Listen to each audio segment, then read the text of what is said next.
ሰላም ሰላም የዩቲዩብ ወዳጆቼ እንዴት ናችሁ? ደህና ናችሁ ወይ? ዛሬ እንግዲህ የእንግዳ ክፍሌን ማጸዳበትና ማሳምርበት ቀን ነው። እንግዳ ለመቀበል እየተዘጋጀው ነው እና እንደምታውቁት እንግዲህ እንግዳ መቀበል ባህላችን ነው አይደል? ስለሱ እንግዲህ አንዳንድ ነገር እንድናወራ እኔም እንግዳ በጣም ነው የምወደውና በዛ ዙሪያ ከናንተ ጋር እያጸዳሁኝ ከናንተ ጋር እንድናወራ ነው ይሄን ቪዲዮ የሰራሁት። እንደምትወዱት ተስፋ አረጋለሁ። አብራችሁን ቆዩ።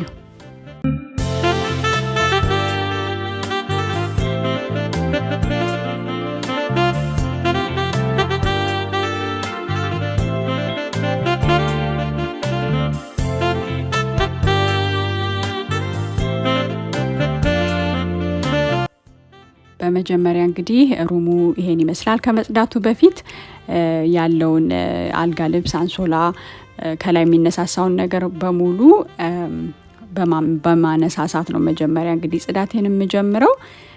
ከዛ በኋላ እሱን ላውንድሪ አድርጌ ደግሞ ሌላ ነገር የሚደረገውን አደርጋለሁ ማለት ነው። እንግዲህ እንዳልኳችሁ መጀመሪያ ላይ እኔ እንግዳ በጣም ነው የምወደው። ማስተናገድ በአጠቃላይ በጣም ደስ ይለኛል እና ያው አይ ቲንክ ሁላችንም ነን አስተዳደጋችን ያው ኢትዮጵያ እንግዳ በመቀበል እናውቃለን። ለሰው በጣም ክብር አለን።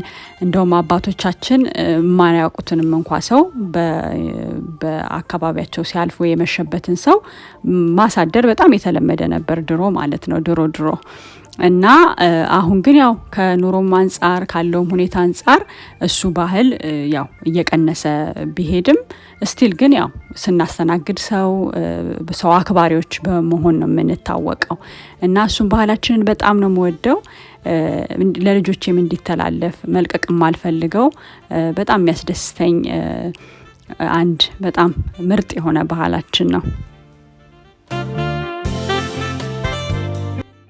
እንግዲህ ብርድ ልብሱን ላይ ያለውን የሚለባበሰውን ነገር ላውንደሪ ሲታጠብ እዚህ ደግሞ ያሉትን አቧራ ምናምን ያለባቸውን ኤሪያዎች ከመስኮቱ ጀምሬ እንደምታዩኝ እያጸዳዳሁኝ ነው።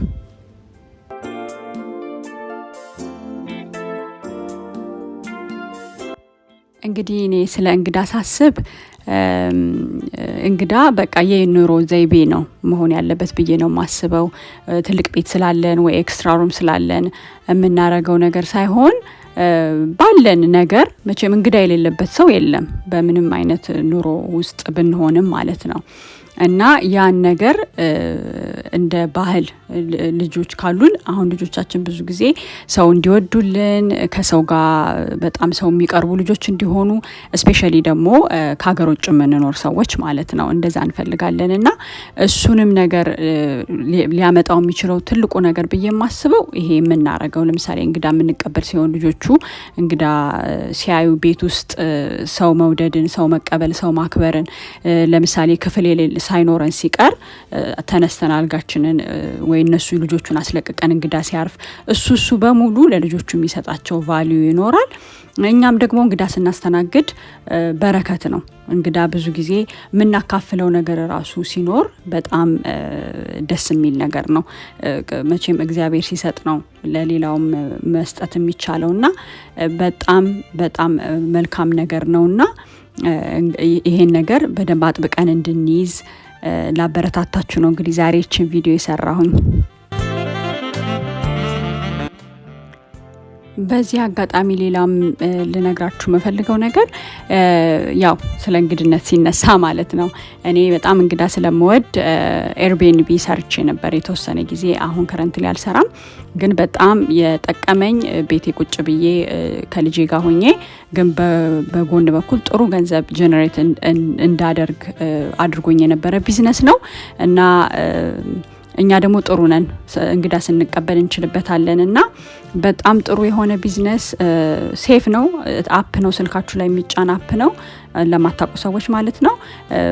እና በቃ የምትፈልጉትን እንግዳ ፒክ አድርጋችሁ ቬሪፋይድ የሆነ በደንብ ሴፍ የሆነ ለእናንተም ከብዙ ሰው ጋር የሚያስተዋውቃችሁ በተለይ ቤት የምትሆኑ እናቶች ከሆናችሁ ከሰው ጋር ኮኔክት እንድታደርጉ ያደርጋችኋል። ቤታችሁ ደግሞ ቁጭ ብላችሁ ገንዘብ ትሰራላችሁ ማለት ነው እና በጣም ኢዚ የሆነ መንገድ ነው። ኢትዮጵያም እንደተጀመረ ሰምቻለሁ አለ አይ ቲንክ ኢትዮጵያም እንደዛ ማለት ነውና እሱን ኢንፎርሜሽን እንግዲህ ማወቅ የምትፈልጉ ሰዎች ኮሜንት ሴክሽኑ ላይ ተውልኝ ወይ ደግሞ በዚህ ዩቲዩብ ኢንስታግራም አካውንት ደግሞ ሜሴጅ ካረጋችሁልኝ ወይ በፌስቡክ ዲቴይሉን ልነግራችሁ እችላለሁ። በዛ ደግሞ ካላችሁ እንግዲህ ሌላ ቪዲዮ ያን በተመለከተ ኢን ዲቴይል መስራት እችላለሁ። እሱን እንግዲህ ለሚ ነው የምትፈልጉት ከሆነ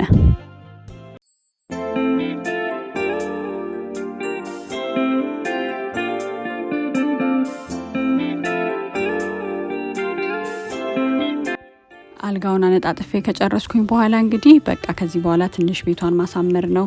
እንግዲህ አልጋ ሳነጥፍ አንዳንዴ በተለይ እንግዳ ስቀበል እንደዚህ ተኩሳለሁ። በቃ በደንብ ሆቴል እንዲመስል ማለት ነው። እንግዳ ብዙ ጊዜ እናንተ ጋር የሚቆይ ሰው አይደለም እና አንዳንዴ ደግሞ እዚህ ሀገር ፈርስት ኢምፕሬሽን ላስት ይባላል እና ሰው መጥቶ ቤታችሁ እንደዚህ ምችት ያለ ነገር ሲያገኝ በጣም ደስ ይለዋል። የማይረሳው ኤክስፒሪየንስ ይሆናል እና ሚሞሪው ደግሞ ማተርስ እንግዲህ አት ዘ ኤንድ ኦፍ ዘ ዴይ ከምንወዳቸው ሰዎች ጋር የምናሳልፈው ጊዜ እነሱን ደግሞ ጥሩ ስሜት እንዲሰማቸው ማድረጋችን ነው እንግዲህ ህይወት ላይ ትልቅ ቦታ ያለው።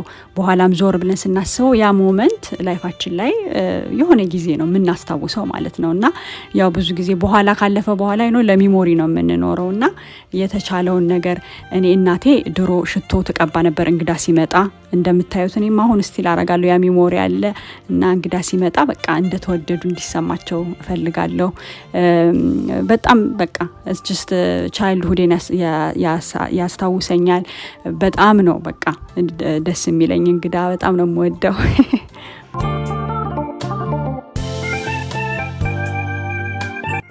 እስኪ እናንተም የእናንተን ኤክስፒሪየንስ ስለዚህ ጉዳይ ምን እንደምታስቡ ኮሜንቱ ላይ ጻፉልኝና የእናንተንም ደግሞ ፊድባክ ብሰማ በጣም ደስ ይለኛል።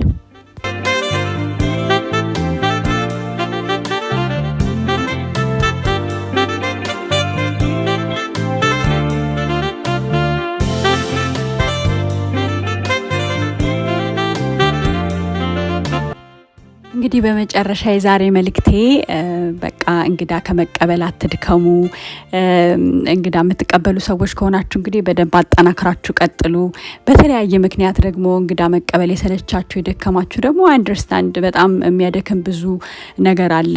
ከእንግዳውም ሊሆን ይችላል፣ ከኑሮም ሁኔታ ሊሆን ይችላል። ግን በቃ እናንተን ደግሞ ኢንከሬጅ ላረጋችሁ ባላችሁ ነገር በዛ በሚገኘው በረከት ተካፋዮች እንድትሆኑ እንግዳ ከመቀበል አትድከሙ ማለት ፈልጋለሁ። እንደገና ደግሞ አንዳንዴኛ ብቻ አይደለም እንግዳ የምንቀበለው፣ እንግዳ ሆነን ደግሞ እንሄዳለን እና እንደዛ ደግሞ ስንሆን ጥሩ እንግዳ እንድንሆን የምንሄድበት የምናርፍበት ቤት በቃ ሸክም ማንሆን የምንረዳ በረከት የምንሆን ደግሞ ሰዎች እንድንሆን በዛኛውም ሳይድ ደግሞ እሱንም ማሰብ ይኖርብናል።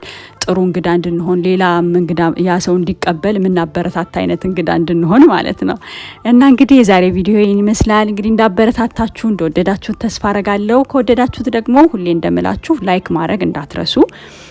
አዲሶች ከሆናችሁ ደግሞ እንኳን ደህና መጣችሁ፣ እንኳን ተዋወቅን። እንግዲህ በሌላ ቪዲዮ ደግሞ እንድንገናኝ እንዳንጠፋፋ ሰብስክራይብ ማድረግ አትርሱ። በሚቀጥለው ሳምንት በሌላ ቪዲዮ እስካገኛችሁ ድረስ እንግዲህ ሰላም ሳምንት።